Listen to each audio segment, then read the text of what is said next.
Oke, kita masuk ke bagian yang pertama mengenai optimisasi aktivitas dari protein farmasetik.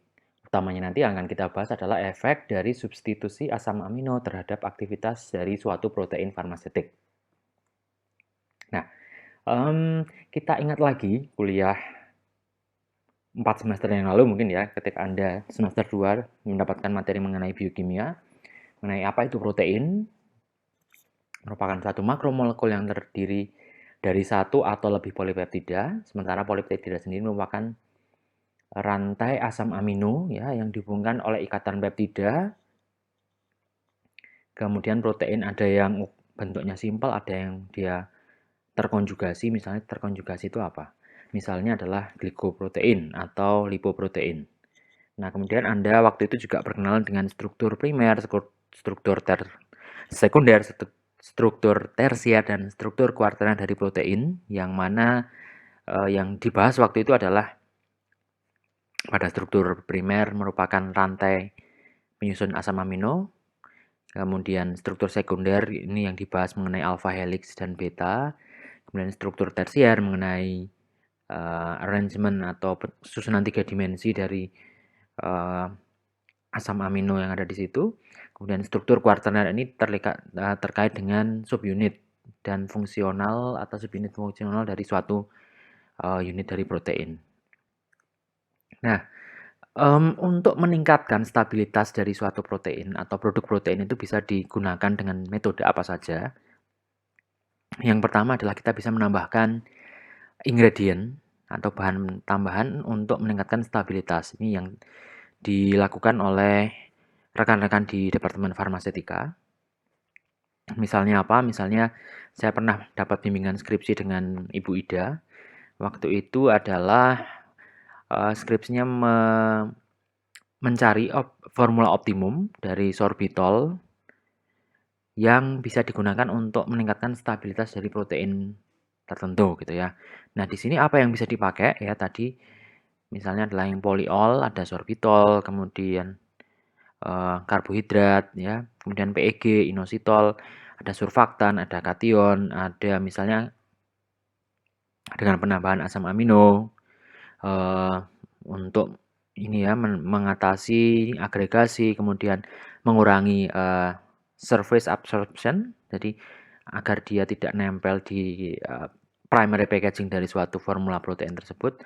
Bisa juga menambahkan serum albumin 1 sampai 0,1 sampai 2% pada pH yang rendah ya. Nah, ini tidak akan kita bahas di sini.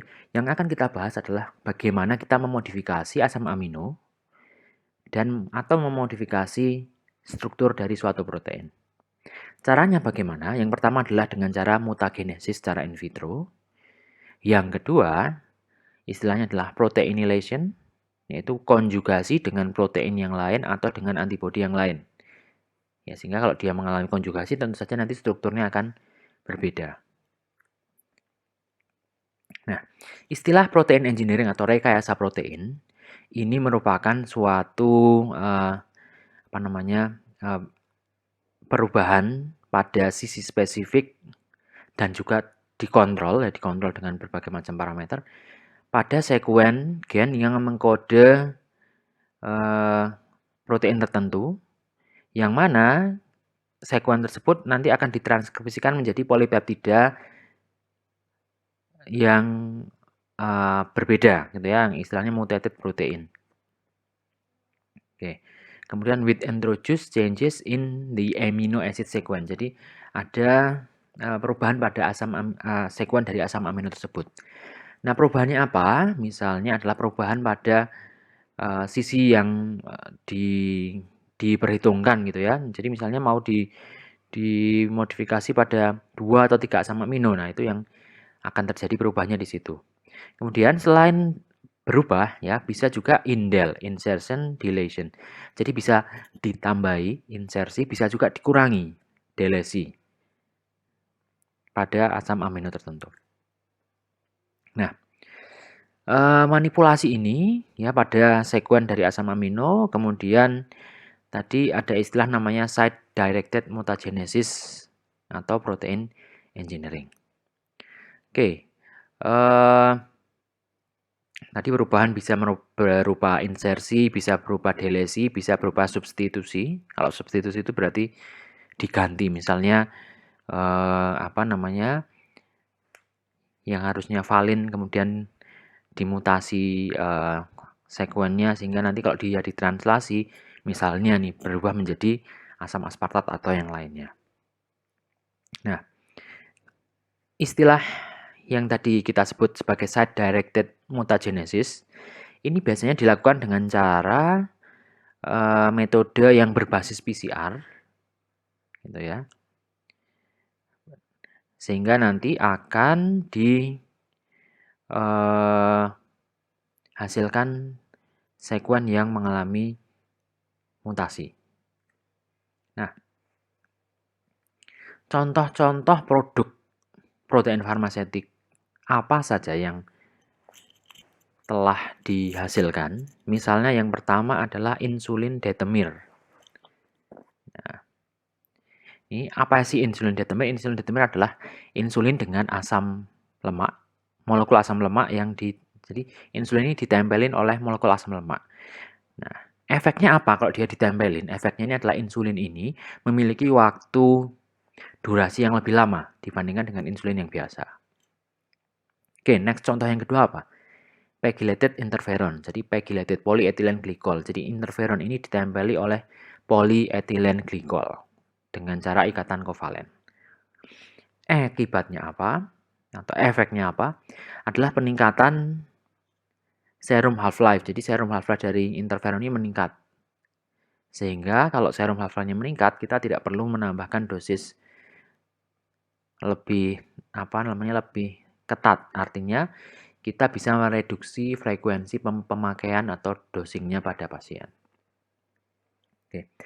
Contoh yang ketiga ini adalah carbohydrate remodel glucocerebroside. Nah, efeknya apa? Ini efeknya adalah menghasilkan produk yang secara spesifik ditarget untuk diuptake oleh makrofag. Nah, makrofag itu apa? Sudah diajarkan di imunologi. Jadi intinya kalau karbohidrat atau glukocerebrosidase yang dimodifikasi karbohidratnya ini nanti akan memudahkan uptake oleh makrofag. Nah, ada istilah lain untuk muteins ya. Ini adalah derived protein with site directed mutation. Jadi protein yang diturunkan atau turunan protein yang mana dia telah caranya itu adalah dengan cara site directed mutation. Jadi mutasi yang terarah. Nah, contohnya apa yang di sini? Insulin. Insulin ini sangat banyak sekali dipakai sebagai contoh karena dia merupakan salah satu obat yang benar-benar dibutuhkan oleh masyarakat ya. Dan dia juga banyak sekali modifikasi yang terjadi di situ. Dikatakan di sini sebagai first candidate. Nah, insulin lispro ini adalah dikatakan sebagai the first mutein ya. Jadi lispro ya, ini adalah satu mutein yang pertama kali. Kemudian ada tissue plasminogen activation factor atau TPA, ini sama di tahun 96. Kemudian ada contohnya mutein itu adalah rekombinan antibody atau humanized antibody. Nah, ini mungkin telah disampaikan oleh Bu Muti atau Pak Nofrizal di kuliah imunologi.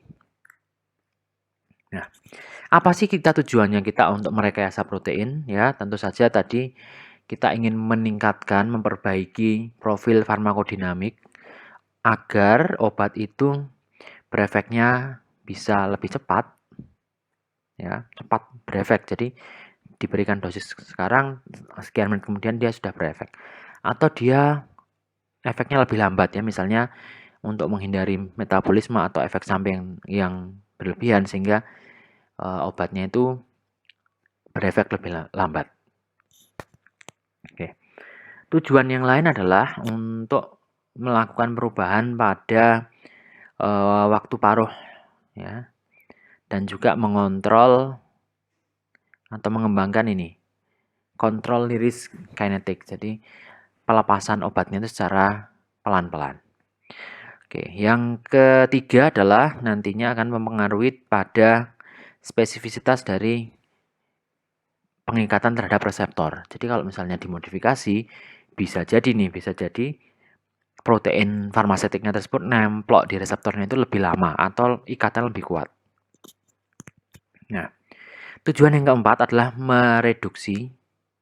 menurunkan imunogenisitas dari protein farmasetik.